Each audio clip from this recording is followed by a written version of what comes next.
안녕하세요. 좋은 하루 보내세요. 저희 채널이 마음에 드셨다면 좋아요와 구독 부탁드려요. 여러분의 응원이 힘이 된답니다. 자, 이제 실화를 하나 들려드릴게요. 어버이날이었다. 아들 지우는 점심을 사겠다며 나를 레스토랑으로 불렀다. 약속 장소에 도착했지만 그곳에는 아무도 없었다. 나는 홀로 점심을 먹었다. 디저트를 먹고 있을 때쯤 아들의 SNS 올라온 게시물을 보았다. 그는 새어머니와 함께 식사하고 있었다. 사진 밑에는 진정한 우리 엄마라는 문구가 적혀 있었다. 그 다음 날 나는 사라졌다. 옷장에는 선홍색 원피스가 걸려 있었다. 3주 전 거의 충동적으로 산 옷이었다. 물론 마음속으로는 오래전부터 바로 오늘 어버이날에 이 옷을 입는 모습을 상상해왔다. 이 원피스를 입고 지훈의 맞은편에 앉으면 아들이 예전처럼 환하게 웃어주리라 기대했다. 아들이 10살쯤 되었을 때 내가 새 블라우스를 입고 하계회에 가면 아들은 금세 알아차리고는 엄마가 세상에서 제일 예뻐라고 속삭이곤 했다. 좀 더 자란 후에는 그저 보기 좋네라고 말해주었다. 그것만으로도 충분했다. 이제 아들은 35이고 나는 62이다. 노인이라 할 순 없지만 젊은 나이도 아니다. 원피스는 부드러운 실크 광택이 나는 밝은 선홍색이었고 목과 어깨가 살짝 드러나는 디자인이었다. 그 옷을 볼 때마다 나는 망설였다. 내 나이에 너무 과한 건 아닐까. 하지만 그럴 때마다 스스로를 다독였다. 도대체 누구를 위해 이 모든 것을 하는 걸까? 내가 아직 향수를 뿌리고 피부를 가꾸고 머리를 매만지는 것은 내게 남은 유일한 끈인 하나뿐인 아들을 위해서가 아니었던가. 나는 원피스를 입었다. 차가운 실크가 몸을 감쌌다. 머리는 단정하게 매만지고 입술에는 체리색 립스틱을 발랐으며 뺨에는 가볍게 홍조를 띠게 했다. 거울에 비친 내 모습을 바라보았다. 립스틱과 부드러운 미소 뒤로 외로움을 감추는 법을 배운 여자. 더는 기적을 바라지 않지만 왠지 모르게 여전히 희망을 품고 있는 여자. 주민등록 등본상 내 이름은 아직 박선이다. 지훈의 아버지와 이혼한 지 15년이 지났지만 남편 강성진은 더 젊고 날씬하며 완벽한 미소를 가진 여자에게로 떠났다. 지금은 그의 아내이자 내 아들의 공식적인 새어머니가 된 윤서현. 사람들의 머릿속에서 얼마나 빨리 새로운 가족 관계도가 그려지는지 놀라울 따름이다. 휴대전화가 진동했다. 엄마, 점심 식사 기다릴게요. 늘 가던 고궁에서 일시에 뵈어. 지훈이었다. 심장이 쿵 하고 내려앉는 것을 느꼈다.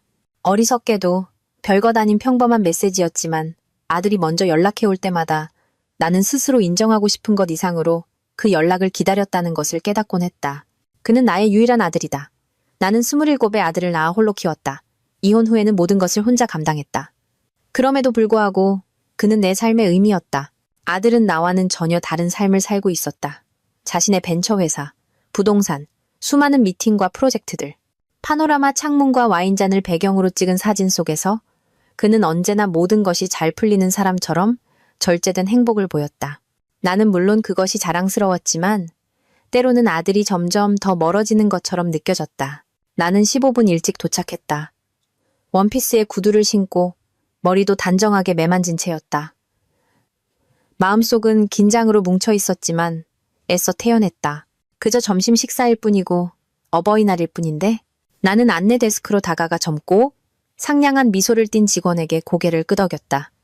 그녀는 나를 바로 알아보았다. 우리는 거의 매년 어버이날이면 이곳 고궁에서 만났다. 그녀는 나를 창가, 우리 자리로 안내했다. 아드님은 곧 오실 거예요.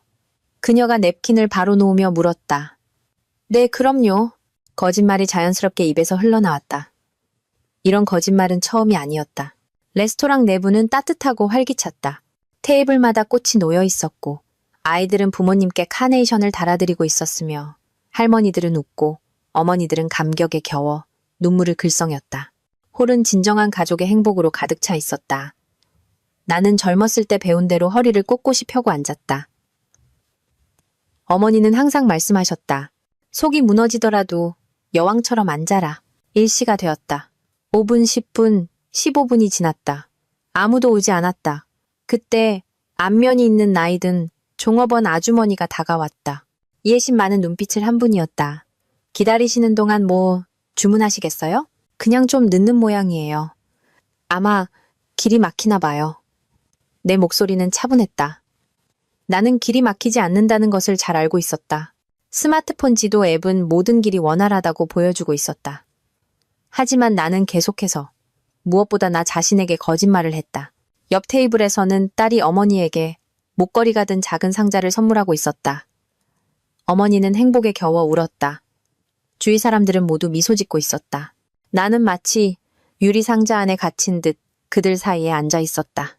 1시 30분. 전화는 조용했다. 전화도 문자도 없었다. 나는 아들이 가장 좋아하는 연어 스테이크를 주문했다. 이제 곧 음식이 나오면 그가 들어올 거라고 스스로를 설득했다. 그가 내가 화나지 않았구나 하고 볼 수 있도록 미리 미소까지 지어보려 했다. 빵과 물이 나왔지만 나는 먹을 수 없었다. 목이 메었고 머릿속에서는 왜? 라는 질문만 맴돌았다. 하지만 겉으로는 여전히 엽서 속그림처럼 부드러운 미소를 짓고 있었다. 결국 혼자 오셨네요. 아주머니가 내 앞에 따뜻한 음식을 놓으며 조용히 물었다. 나는 아니에요. 아들이 곧 올 거예요. 라고 말하고 싶었지만 오랜만에 처음으로 진실을 말했다. 네, 혼자예요. 그녀는 가식적인 동정이나 질문 없이 그저 이해한다는 듯 고개를 끄덕였다. 아주 잠시였지만 마음이 한결 가벼워졌다. 나는 포크를 내려놓고 기분 전환 삼아 스마트폰을 꺼내 SNS를 열었다. 그리고 그것을 보았다. 20분 전에 올라온 새로운 스토리. 사진 속에는 지훈이 활짝 웃고 있었다. 청담동의 고급 레스토랑. 옆에는 윤서연, 새어머니가 앉아 있었다. 배경에는 와인잔과 해산물, 값비싼 인테리어가 보였다. 그리고 그 밑에 적힌 문구. 진정한 우리 엄마와 함께한 점심. 언제나 제 든든한 버팀목이 되어주셔서 감사합니다. 나는 그대로 굳어버렸다. 손이 떨렸다. 스마트폰이 손에서 미끄러져 테이블 위로 요란한 소리를 내며 떨어졌다. 몇몇 사람들이 돌아보았다. 어떤 이는 호기심 어린 눈으로, 어떤 이는 걱정스러운 눈으로. 진정한 엄마. 나는 화면을 보면서도 눈을 믿을 수 없었다. 그는 알고 있었다. 내가 여기서 기다리고 있다는 것을, 우리가 약속했다는 것을 알면서도 다른 선택을 한 것이다. 모든 것이 스쳐 지나갔다. 아들이 열이 펄펄 끓던 밤 토사물에 질식할까봐 곁에서 밤을 새우던 내 모습. 7살 때 운동회에서 지훈아, 힘내. 라고 목청껏 외치던 내 모습. 푼돈을 벌어가며 아들의 대학 등록금을 내던 내 모습. 아들이 교통사고로 일어서지 못했을 때 그의 병상을 지키던 내 모습. 이혼 후에도 모든 것을 혼자 감당하며 아들을 상처 주지 않으려, 그의 아버지에 대해 나쁘게 말하지 않으려 애쓰던 내 모습. 괜찮으세요? 갑자기 옆에 아주머니가 와 있었다. 그녀의 손바닥이 내 어깨에 와닿았다. 놀랍도록 따뜻하고 진실된 온기였다. 나는 고개를 들었다. 그녀는 모든 것을 이해했다. 내 스마트폰 화면을 흐긋 보더니 그녀의 얼굴이 미세하게 굳어지는 것을 보았다. 그녀가 누구를 보았는지 알아차린 것이다. 어떤 사람들은 그녀가 나지막이 말했다. 자신들이 받는 사랑을 누릴 자격이 없어요. 나는 고개를 끄덕였다. 아무 말도 할 수 없었다. 단지 이 순간 친아들보다 나를 더 잘 이해해준 이 낯선 여자에게 감사할 뿐이었다. 나는 계산을 했다. 손이 떨렸지만 꼿꼿이 서 있으려 노력했다. 팁을 후하게 남겼다. 음식이 아니라 공감에 대한 대가였다.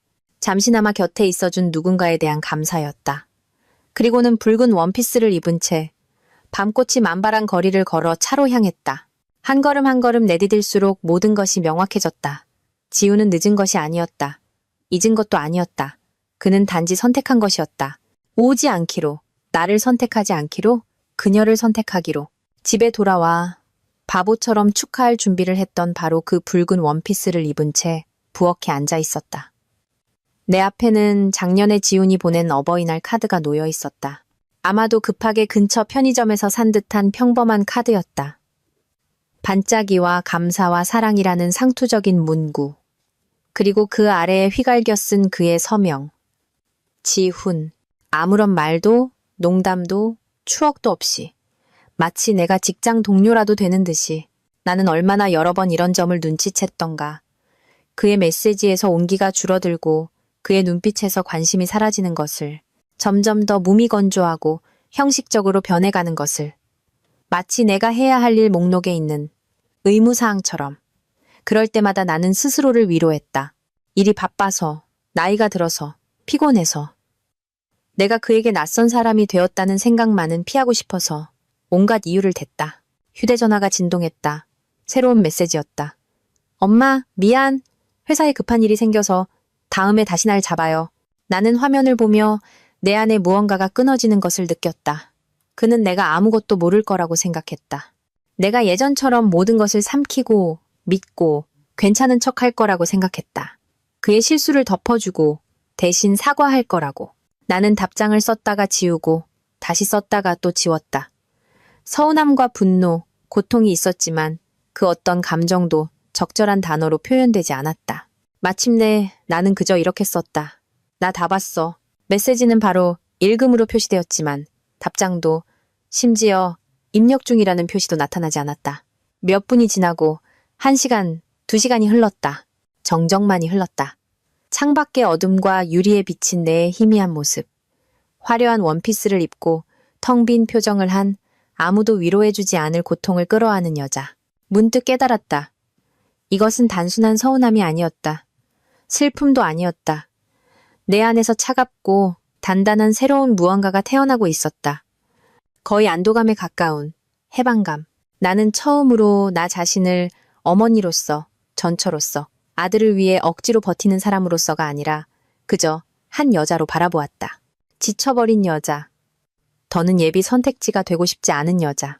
만약 이 일이 1년 전에 일어났다면 나는 그에게 전화해서 설명을 요구하고 수화기에 대고 울었을 것이다. 내가 서운해한 것에 대해 사과하고 그를 위한 변명을 만들어내고 몇 번이고 다시 용서했을 것이다.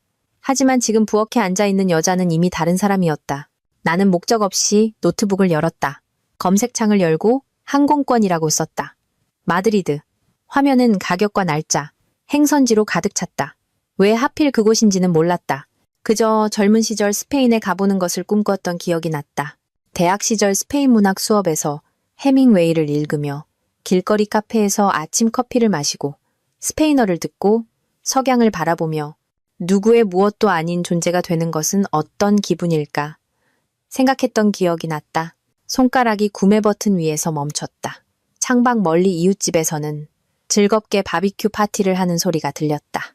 웃음소리, 누군가 아이들을 부르는 소리, 누군가는 진짜 어버이날을 보내고 있었다. 나는 버튼을 눌렀다. 그리고 수년 동안 느껴보지 못했던 감정을 느꼈다. 맑고 고요하며 단단한 평온, 기쁨도 희망도 불안도 아니었다. 그저 결정이었다. 내일 짐을 싸고 모레 떠날 것이다. 만약 강지훈이 언젠가 자신이 무엇을 잃었는지 깨닫게 된다면 그것은 그의 길이고 그의 교훈이며 그의 고통일 것이다. 하지만 오늘은 이 붉은 원피스를 입고 앉아 내 새로운 삶의 첫날을 계획할 것이다. 내가 더는 비상대기조도 아니고 기념일에나 기억나는 사람도 아니고 누군가의 의무도 아닌 삶. 내가 나 자신에게 진정한 존재가 되는 삶. 어버이날 다음 날 아침 나는 놀랍도록 가볍게 잠에서 깼다. 눈물도 쓴맛도 잠에서 깨면 을의 가슴을 짓누르던 그 익숙한 무거움도 없었다. 이제는 곧 해명이 담긴 문자나 전화가 올 것이라는 부질없는 희망도 사라졌다. 모든 것이 끝났다. 2단계는 끝났다. 아파트는 조용했다.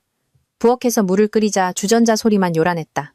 모든 것이 예전 그대로였지만 나는 더 이상 예전의 내가 아니었다. 휴대전화에는 부재중 전화 17통, 지훈에게서 10통, 나머지는 전남편 성진과 서연에게서 온 것이었다. 나는 화면을 보고 왠지 모르게 피식 웃었다. 그녀에게서 연락이 올 줄은 정말 몰랐다. 그녀의 부드럽고 교양 있으며 심리학적으로 계산된 말투가 머릿속에 떠올랐다. 아마도 이제 화해를 주선하거나 나를 구원하려 나선 모양이다. 나는 어떤 메시지도 열어보지 않고 그냥 삭제했다. 내가 들어야 할 모든 것은 이미 그날 진정한 우리 엄마라는 문구가 달린 그 빌어먹을 게시물에서 다 보았다. 짐을 싸는 것은 놀랍도록 간단했다. 나는 형식적으로가 아니라 본질적으로 진정 내 것인 물건들만 챙겼다.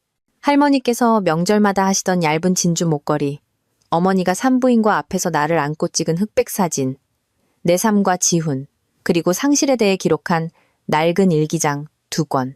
나머지는 모두 남겨두었다. 책, 식기, 아들 결혼식에 쓰려고 보관해두었던 낡은 그릇 세트.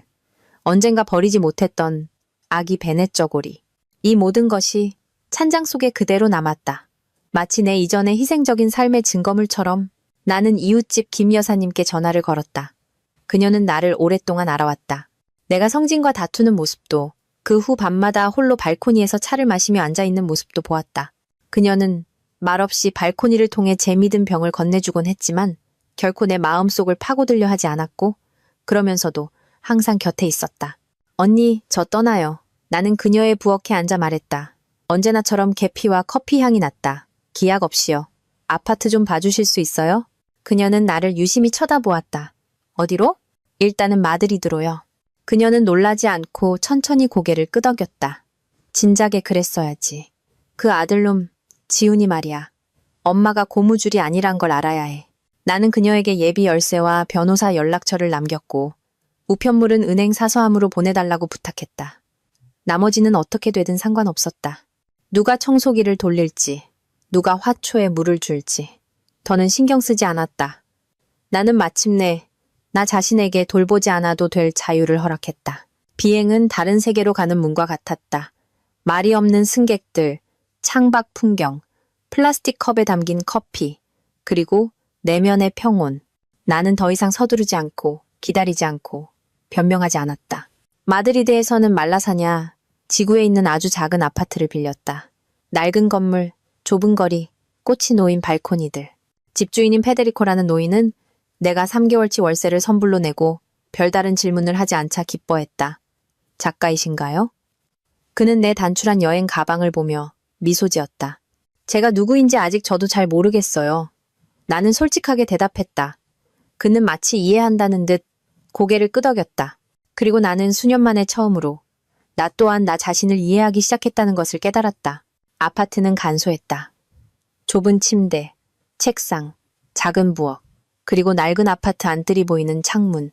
그곳에서는 매일 한 스페인 할머니가 빨래를 널며 오페라의 한 구절을 크게 흥얼거렸다.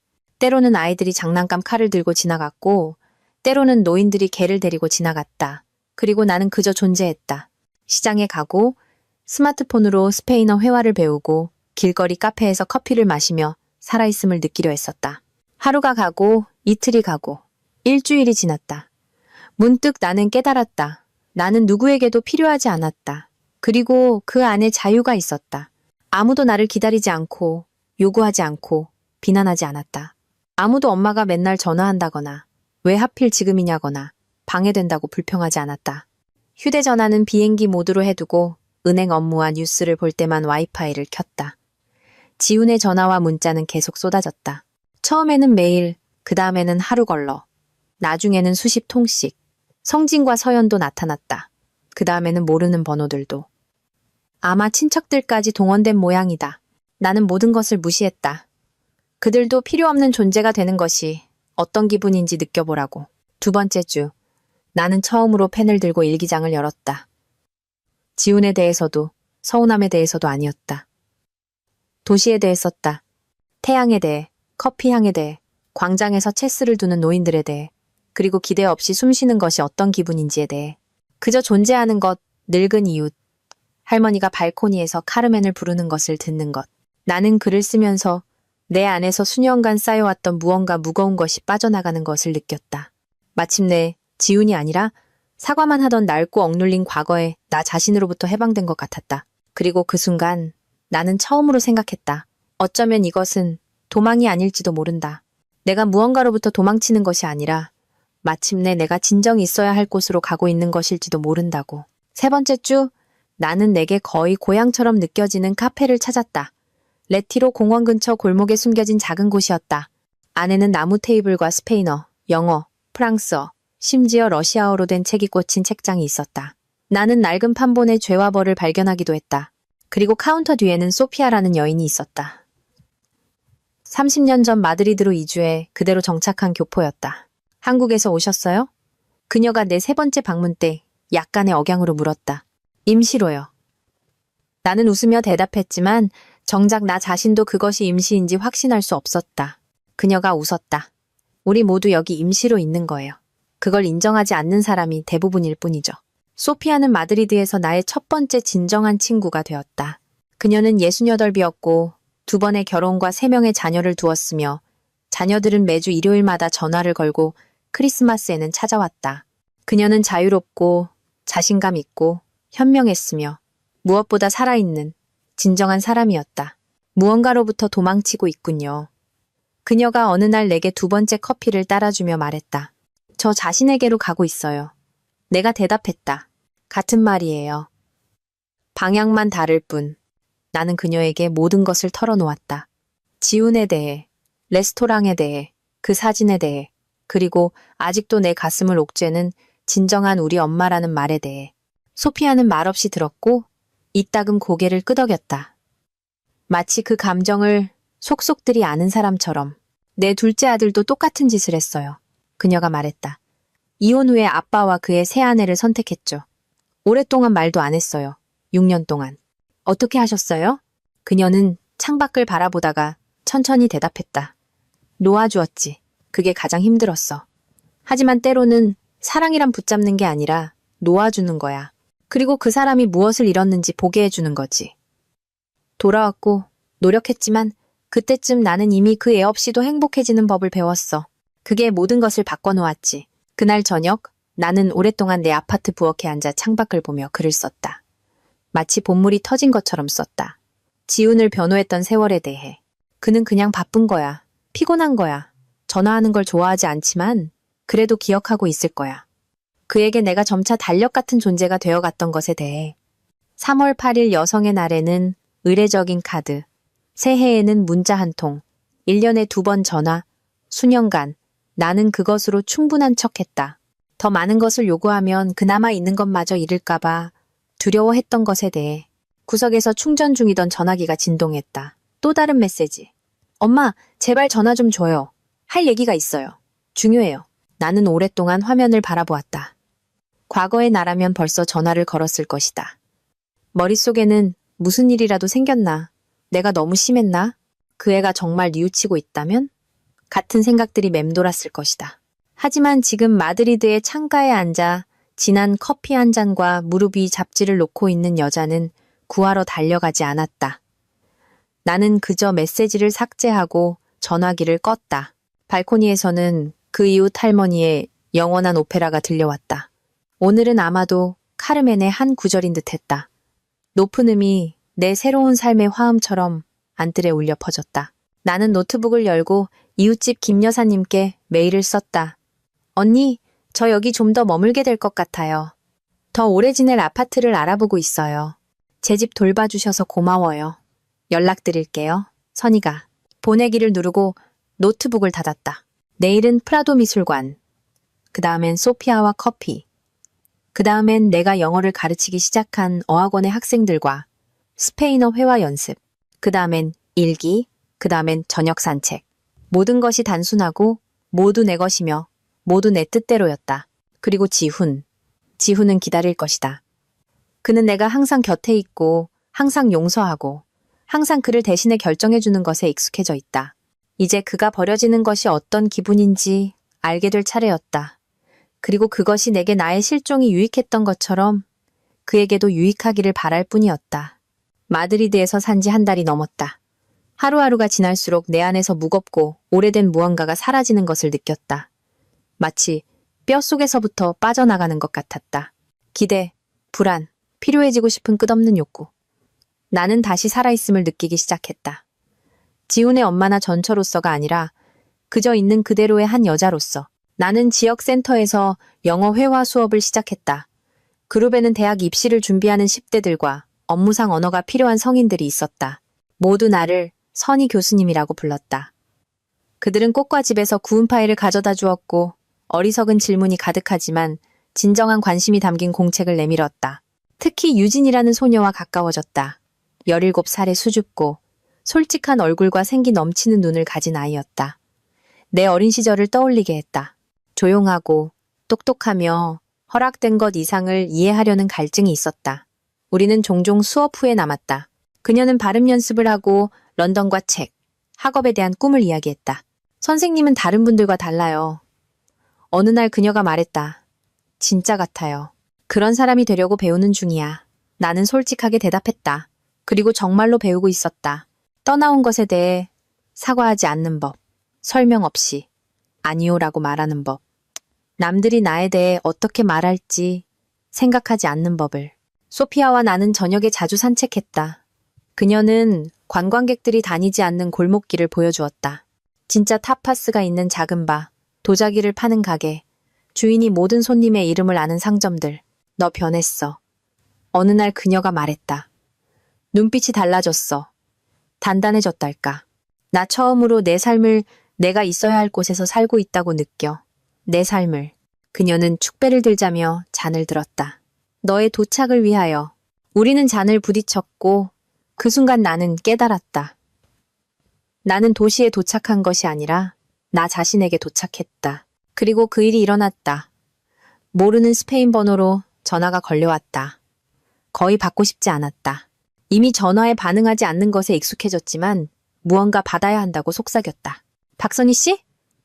목소리는 익숙했지만 긴장되어 있었다. 서연이에요. 나는 침묵했다. 저 마드리드에 있어요. 제발 끊지 마세요. 배워야 해요. 지훈이 일 때문에요. 그 애가 좋지 않아요. 나는 일어섰다. 심장이 조여왔다. 제 번호는 어떻게 아셨죠? 사람을 썼어요. 사설 탐정. 제발요. 선희 씨. 저 팔라스 호텔에 있어요. 1시간만요. 원치 않으시면 다시는 방해하지 않을게요. 나는 전화를 끊어야 했다. 그래야 한다는 것을 알았다. 하지만 내 안에 무언가, 모성애가 아닌 인간적인 호기심, 어쩌면 남은 고통이 그러지 못하게 했다. 나는 동의했다. 우리는 호텔 카페에서 만났다.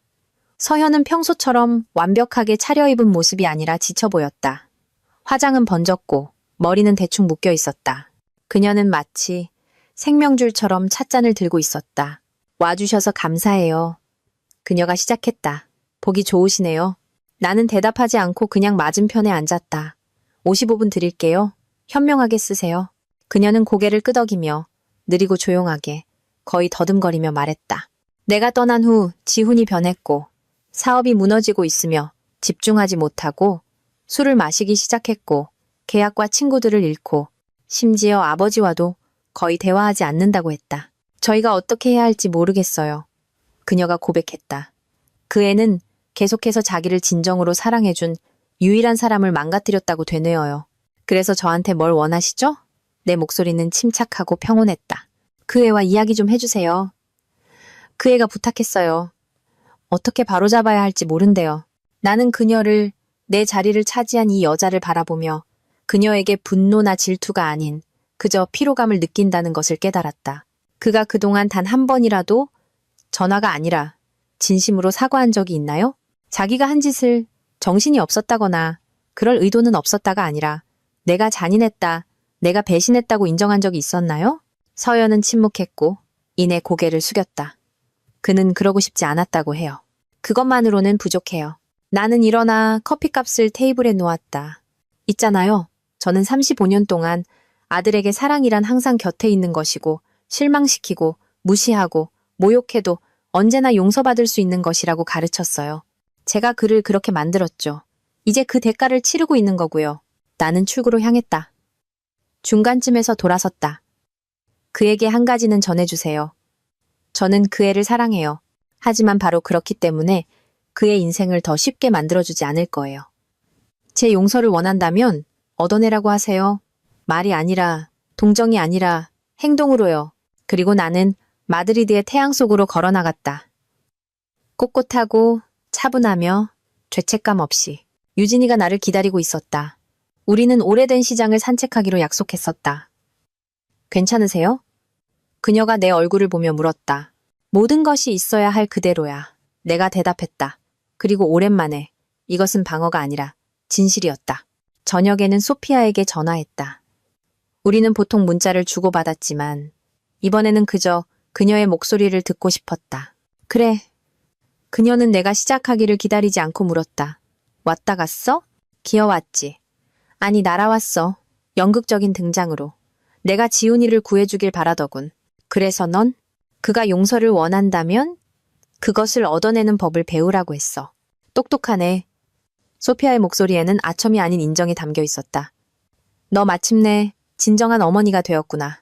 있잖아. 죄책감이나 슬픔을 느껴야 할 것 같은데 아무것도 없어. 왜냐하면 넌 자유로우니까. 선이야. 35년 동안 널 가둬뒀던 역할에서 자유로워졌으니까.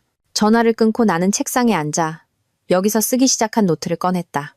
이제는 일기장이 아니라 내가 어떻게 변했는지에 대한 정직한 기록이었다. 나는 그 안에 불평하거나 마음을 쏟아내지 않았다. 내가 누구였는지, 누가 되어가고 있는지, 그리고 이 모든 것이 무엇을 위한 것인지 이해하려 애썼다. 나는 수년간 사랑을 습관과 보살핌을 통제와 혼동했던 것에 대해 썼다. 어쩌면 애정을 줄줄 모르는 사람의 관심을 얻으려 애썼던 것에 대해 썼다. 고통이 아니라 살아있는 것을 구하기 위해 불필요한 것을 제거하는 외과 의사처럼 명료하게 썼다. 반년이 지났다. 나는 마드리드가 내 인생의 대부분을 보낸 고향보다 더 가깝게 느껴지는 것을 거의 눈치채지 못했다. 여기에는 과거가 없었다. 나를 동정이나 비난의 눈으로 보는 사람도 없었다. 여기에서 나는 그저 존재했다. 나는 햇볕에 탔고 살이 빠졌으며 머리카락은 길어져 부드럽고 가벼워졌다. 나는 예전에는 나이에 맞지 않는다고 생각했던 밝은색 옷을 입기 시작했다. 이제는 아무 생각 없이 입었다. 아파트는 나와 함께 변했다. 식물을 사고 스페인 포스터와 유진이가 찍어준 사진들을 걸었다. 그녀는 산책 후에 그것들을 내게 선물했다. 나만의 안락이자 책장, 그리고 새로운 사람들, 새로운 관심사, 새로운 나로 채워지는 수업 시간표가 있었다. 소피아는 여전히 곁에 있었다. 우리는 논쟁을 하거나 인생에 대해 수다를 떨거나 공원 벤치에 앉아 아이들이 뛰어다니는 것을 말없이 바라보았다. 떠나온 거 후회 안 해? 그녀가 어느 날 물었다. 아니, 단 1초도. 더 일찍 그러지 못한 것만 후회돼. 유진이도 변했다. 자신감을 얻었고 런던 유학 시험을 준비하기 시작했으며 남자친구와 떠나는 것에 대한 두려움에 대해 이야기했다. 두려워요. 어느 날 그녀가 고백했다. 모두가 두려워해. 문제는 네가 무엇을 더 두려워하느냐야. 미지의 세계로 떠나는 것, 아니면 너를 서서히 죽이는 곳에 머무는 것. 그리고 그가 왔다. 지훈. 나는 카페 유리창 너머로도 그를 바로 알아보았다. 그는 길 건너편에 서 있었다. 야위고 꾀죄죄하며 얼굴은 수척하고 양복은 구겨져 있었다. 그의 모든 것이 망가졌다고 소리치고 있었다. 나는 테이블에 그대로 앉아 있었다. 달려가지도 벌떡 일어나지도 울지도 않았다. 학생들이 쓴 장문을 계속 채점했다. 그가 길을 건너 들어왔다. 문이 딸랑거렸다. 엄마. 나는 고개를 들었다. 지훈아. 그는 무슨 말을 해야 할지 몰랐다. 내가 벌떡 일어나 달려와 안아주지 않은 것에 놀랐을 것이다. 그는 맞은편에 앉았다. 나 여러 번 전화했었어. 알아. 왜 안 받았는지도 알지? 나는 펜을 내려놓고 그를 차분하게 바라보았다. 너랑 얘기하고 싶지 않았으니까. 그는 마치 맞은 것처럼 움찔했다. 나는 매정하게 굴려던 것이 아니라 그저 정직하고 싶었다. 내가 그때 끔찍하게 굴었다는 거 알아. 혼란스러웠어. 엄마랑 아빠, 이혼, 어린 시절에 화가 났었어. 그만. 나는 손을 들었다. 계속하지 마. 넌 그날 내게 상처를 준 게 아니야. 네가 어떤 사람인지 보여줬을 뿐이지. 그는 창백해졌다. 엄마, 제발. 난 화나지 않았어. 난 자유로워졌어. 이해하겠니? 내가 너한테 조건 없이 주었던 모든 사랑을 너는 당연하게 여겼어. 생각 없이 되돌려주지 않고. 이제 나는 그냥 더 이상 그걸 주지 않을 뿐이야. 그는 침묵하다가 말했다. 엄마는 여기서 삶이 있고 친구들도 있고 사람들도 있네. 행복해? 응, 너 없이. 그는 고개를 숙였다. 그리고 갑자기 거의 어린애처럼 조용히 말했다. 나는 엄마 없이 힘들어. 알아. 하지만 힘든 것과 사랑하는 것은 같지 않아. 그는 나를 낯선 사람처럼 쳐다보았다. 아마도 평생 처음으로 내게서 모든 것을 용서해주는 엄마가 아니라 독립된 한 여자를 보았을 것이다. 이제 어떻게 되는 거야? 돌아오지 않을 거야? 아니, 나는 내 삶을 만들었어. 더는 기대를 품고 살지 않고 관심의 부스러기를 삼키지 않아. 이제 네가 날 어디서 찾을 수 있는지 알겠지? 언젠가 만약 네가 자기 자신만을 위해서가 아니라 사랑할 줄 아는 사람이 된다면 나는 일어나 서류 가방을 들고 출구로 향했다. 그는 테이블에 남았다. 나는 더 이상 돌아보지 않았다. 소피아가 카운터에 서서 그 장면을 지켜보고 있었다. 내가 지나갈 때 그녀가 조용히 말했다. 집에 온 걸 환영해. 나는 진심으로 미소 지었다. 지훈을 만난 지 3일이 지났다. 나는 쓰지도 전화하지도 기다리지도 않았다. 휴대전화는 켜져 있었지만 조용했다. 그냥 조용히 내버려둬. 나는 생각했다. 때로는 침묵이 가장 정직한 대답이다. 아침은 평소처럼 시작되었다. 커피, 공책, 위층 이웃의 아파트에서 들려오는 조용한 음악, 그녀의 아침 오페라 연습은 이미 내 일상의 일부가 되었다. 나는 컵을 들고 발코니에 앉아 오랜만에 아무런 중요한 생각도 하지 않았다. 과거도 미래도 그저 순간에 머물렀다. 그리고 전화가 아닌 부재중 전화 목록, 밤새 23통, 지훈에게서 6통, 전남편에게서 4통, 서연에게서 3통, 나머지는 모르는 번호와 KJ 법무법인이라는 서명이 붙은 몇 통. 나는 하나도 열어보지 않고 음성 메시지도 듣지 않았다. 모두 삭제했다. 오후 4시 유진이가 봉지에 든 파이와 겨드랑이에 낀 공책을 들고 왔다. 할머니가 구우셨어요. 힘든 대화를 나눴을 땐 음식이 도움이 된대요. 우리가 힘든 대화를 나눌 것 같아? 내가 웃으며 물었다. 월요일부터 눈빛이 단호해지셨어요. 하지만 자신감 있어 보여요. 아니요 라고 말하고 설명할 생각이 없는 사람처럼요. 우리는 공책을 펴고 복잡한 구문 활용을 연습했다. 그녀는 열정적으로 문장을 따라 말했다. 런던으로 이사하게 된다면 마드리드가 그리울 거예요. 좋아. 이제 내일시. 만약 제 아들이 변화한다면 용서하는 것을 고려해 볼 수도 있을 것 같아요. 유진이는 페이지에서 눈을 떼고 나를 진지하게 바라보았다. 하지만 그가 변할 거라고 믿지 않으시죠? 아니, 안 믿어. 그리고 거기에 내 자유가 있어. 그녀는 드라마 없이 불필요한 말 없이 고개를 끄덕였다. 그녀의 나이에 지혜는 드물지만 있기는 했다. 그날 저녁 소피아는 카페를 일찍 닫았다. 계획이 있어. 네 독립을 축하하러 가자. 우리는 모퉁이의 타파스 바에 앉았다. 나무 가구와 세월의 다른 바닥, 마늘과 올리브유 냄새가 나는 오래된 곳이었다. 감자 요리와 치즈, 와인을 주문했다. 너 정말 변했어. 소피아가 와인잔 너머로 나를 보며 말했다. 똑바로 쳐다봐. 예전에는 마치 승인해줄지 동의해줄지 찾는 것 같았는데 이제는 평온해. 나 여기 있어. 받아들이거나 지나가거나. 나 드디어 내 인생을 살고 있어. 누군가의 인생이 아니라 꾸며낸 것도 임시적인 것도 아닌 내 인생을. 그럼 그걸 위해 건배하자. 도착을 위하여. 우리는 잔을 부딪혔고 그 순간 전화기가 다시 진동했다. KJ 법무법인. 나는 쳐다보지도 않고 화면을 뒤집었다. 끈질기네. 소피아가 말했다. 절박한 거겠지? 내가 정정했다. 지훈이 일이 아주 안 좋아진 모양이야. 시도 횟수를 보니 내가 집 관련 서류에 서명해 주길 바라는 것 같아. 서명할 거야? 나는 생각에 잠겼다. 언젠가 만약 내가 요구에 의해서가 아니라 내 자신의 의지로 이 일을 한다고 결정할 때 엄마가 그래야 하기 때문이 아니라 나라는 여자가 스스로 결정하는 것이기 때문에. 다음 날 아침 예기치 않은 문 두드리는 소리로 시작되었다. 아침 8시.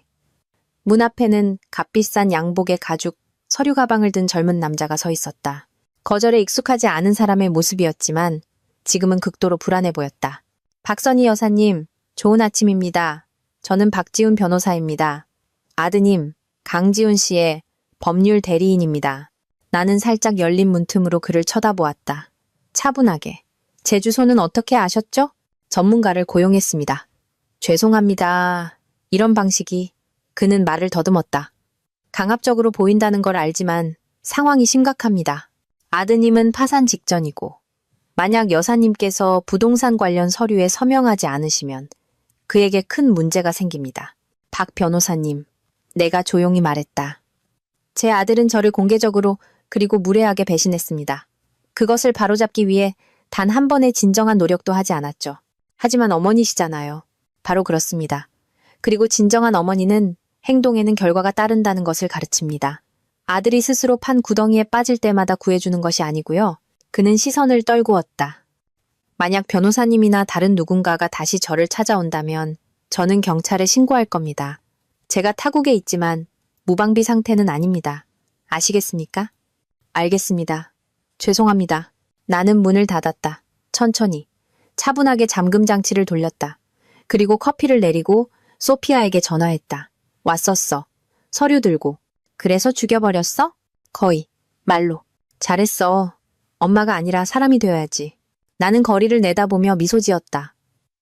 이 아침은 나의 것이었다. 소란도, 긴급함도, 구조활동도 없이. 이제 그들이 나 없이 사는 법을 배우게 놔두자. 나는 이미 배웠으니까. 전화는 갑자기 끊겼다. 문자도, 편지도, 문 두드리는 소리도. 지훈에게서도, 그의 변호사에게서도, 전남편과 서연에게서도 정적이 찾아왔다. 그리고 이 정적은 예전처럼 억압적이지 않고 밝고 거의 부드러웠다. 마치 지난 30년간 내 머릿속에서 배경음처럼 울리던 불안한 사이렌을 누군가 꺼준 것 같았다. 나는 자유롭게 숨 쉬고 단순하게 살았다. 수업을 하고 유진이와 산책하고 소피아와 커피를 마셨다. 우리는 주말에 세고비아로 여행 갈 준비를 하며 성이 보이는 오래된 집에 머물지 아니면 광장 근처의 저렴한 호스텔에 묵을지 의논했다.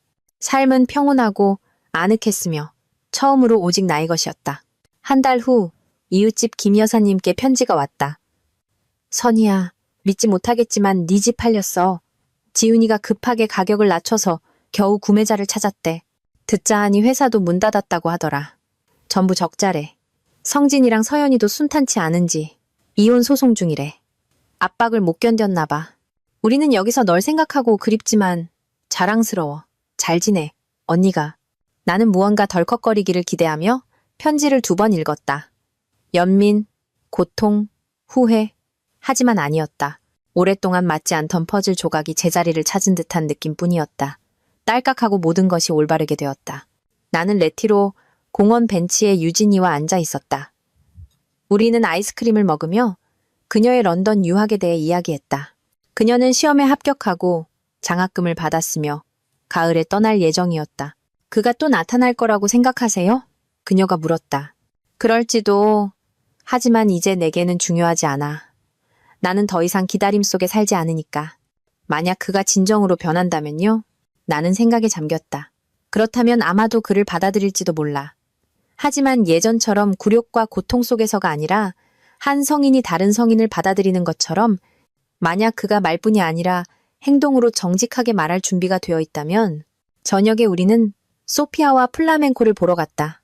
작은 홀, 나무 무대, 밝은 조명, 기타 선율, 무용수가 무대에 나왔다. 강인한 얼굴과 화살처럼 꼿꼿한 등을 가진 성숙한 여인이었다. 그녀의 몸짓은 교태롭지 않고 당당했다.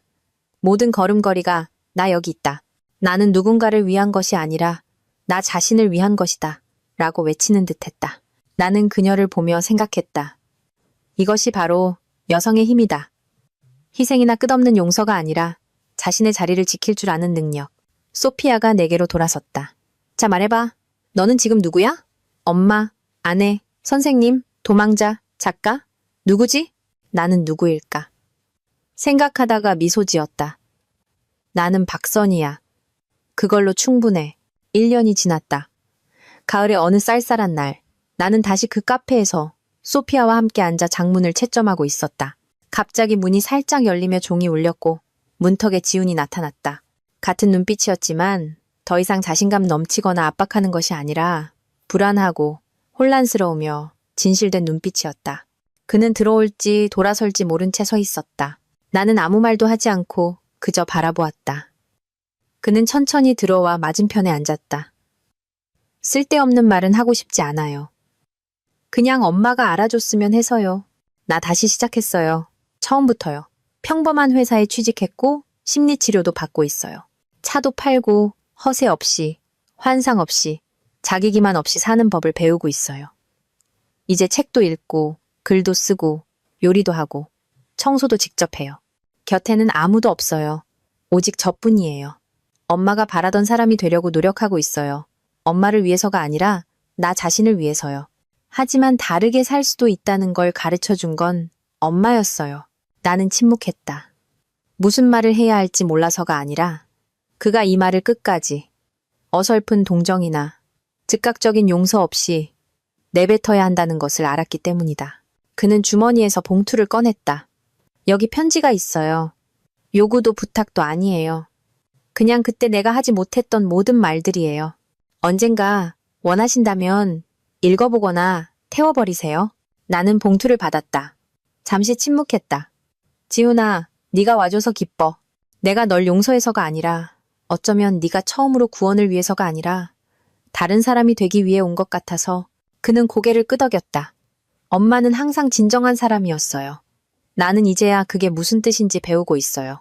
그는 장면을 만들거나 눈물을 흘리지 않고 그저 일어나 거의 눈에 띄지 않게 고개를 숙이고 거리로 나섰다. 인파 속으로 사라졌다. 나는 편지를 바로 열지 않았다. 일주일 후 발코니에 앉아 커피 한 잔을 마시며 비로소 읽었다. 그것은 정직한 편지였다. 완벽하게 쓰이지도 부탁도 변명도 없었다. 오직 인정과 깨달음 그리고 감사만이 담겨 있었다. 나는 편지를 닫고 깨달았다. 나는 아무것도 빚지지 않았다. 용서할 수도 있고 그가 나를 이해했다는 것을 아는 것만으로도 충분할 수 있다. 저녁에 나는 다시 일기장을 열고 썼다. 나는 어머니였고 아내였으며 나 자신을 제외한 모든 것이었다. 이제 나는 그저 박선이다. 나는 나 자신에게 진정한 사람이다. 나는 나의 어머니다. 나는 나의 집이다. 창밖에서는 아리아가 들려왔다. 이웃집 할머니가 다시 노래를 부르고 있었다. 나는 발코니로 나가 난간에 기대어 저녁 공기를 들이마셨다. 어딘가에서 삶이 흘러가고 있었고 나는 더 이상 그 안에서 자리를 구걸하지 않았다. 내가 직접 선택했다. 그리고 있잖아. 수년 만에 처음으로 나는 내가 예비 선택지도 누군가의 그림자도 아니라는 것을 알았다. 나는 존재하고 사랑하고 거절하고 시작하고 끝낼 권리가 있는 사람이라는 것을 강하고 진실되며 나 자신의 어머니가 될 권리가 있는 사람, 진정한 어머니가